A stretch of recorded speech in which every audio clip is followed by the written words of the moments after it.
How do you actually make a home feel not only right, but special?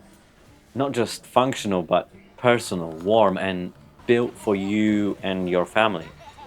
Unless you find a clear way to get this right, you'll either waste time and money on the wrong decisions or hand it off to someone who might not understand what your or your client's real needs are. I'm going to tell you about an amazing system that will help you turn your environment into a space that reflects your values, supports your lifestyle, and finally feels like home. Hi, my name is Pat, and welcome to another episode of the Maker Book Guild. In this series, we cover books and resources that inspire us to build better, more inclusive environments and help us become better humans in general. And the wonderful system I'm about to show you comes from this book. And let me tell you, this isn't just a book. This is an architectural Bible. It's this wonderfully laid out fractal hierarchy of patterns. You don't read it like you would read a normal book from start to finish. It's a thing you return to over and over again and probably never finish. And I feel like anyone and everyone should have this resource.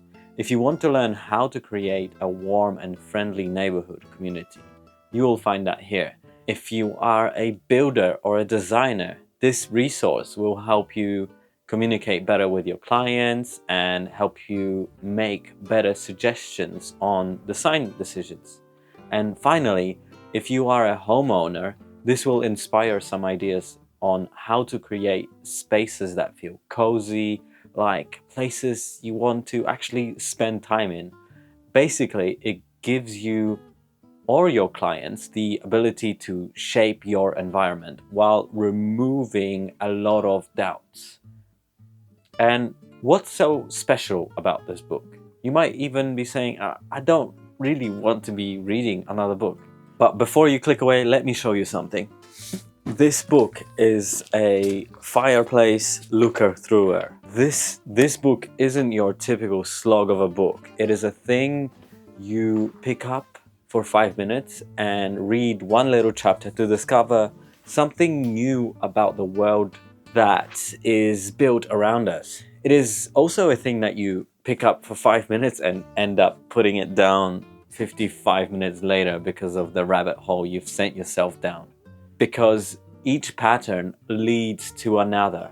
And if your curiosity is even a fraction of what mine is, you will struggle to put this thing down. It is a very unique thing, and I feel like this book will stand the test of time, unlike most books that are currently published.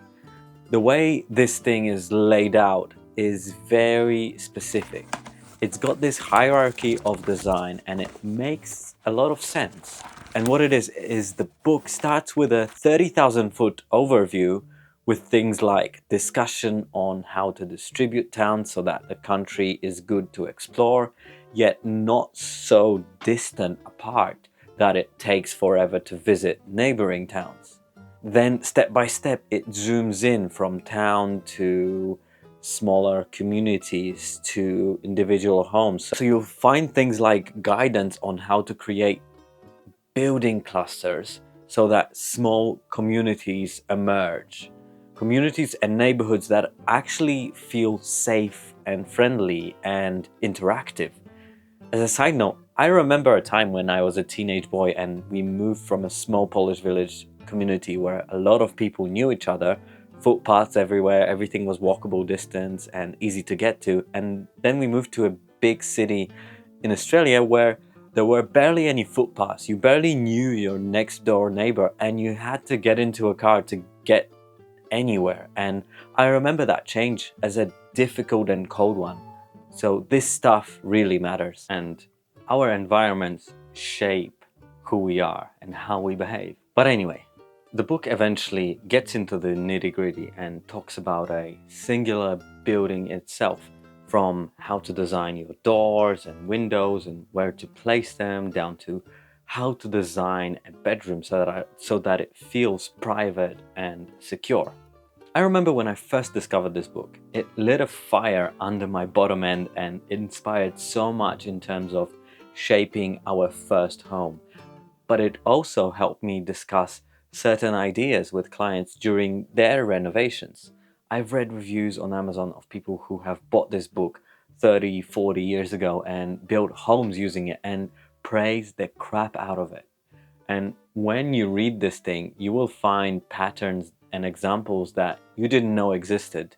You will even then walk around the world noticing things you haven't noticed before. For example, have you ever seen those balconies where all that they consist of is a balustrade and almost zero usable space?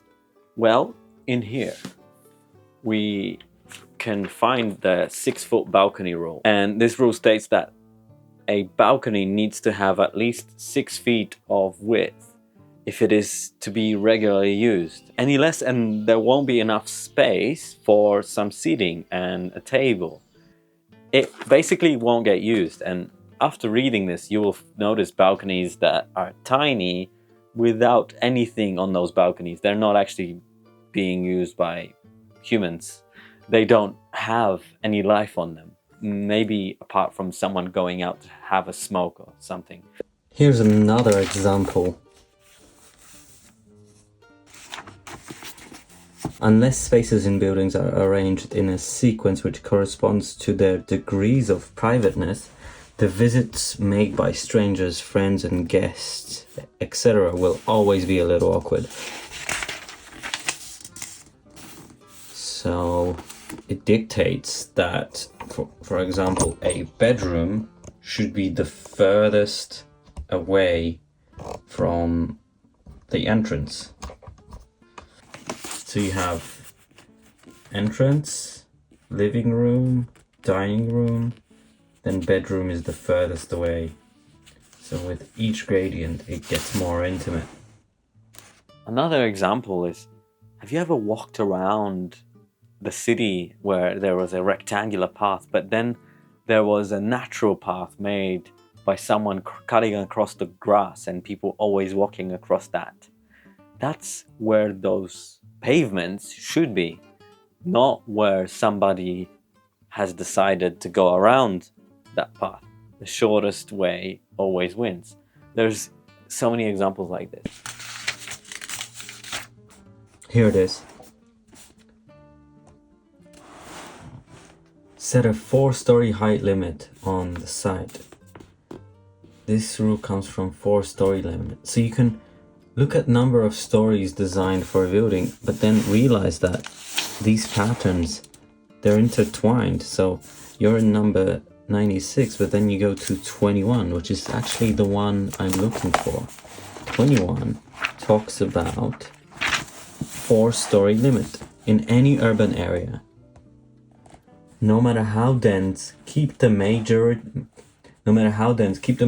of buildings 4 stories high or less. It is possible that certain buildings should exceed this limit, but they should never be buildings for human habitation, because they talk about this whole theory here that if you are more than 4 stories high, you lose the visual detail and you lose the connection with the ground, and you don't feel like you are part of the whole. There's a lot of psychological analysis about why the 4-story limit is important. High buildings make people crazy. Short buildings make them comfortable. There's so much here. And then you can just talk about city-country fingers. You can look at the magic of the city, and then from this point you can jump forward or you can jump back. So the Bible shows you how putting a little bit of thought and effort goes a long way in building something special. But did you know that buildings which are built to last change over time and learn as time goes by? In this video, I discuss the book How Buildings Learn and Become More and More Awesome Over Time, and how some of the world's most renowned architects actually make it difficult for buildings to evolve.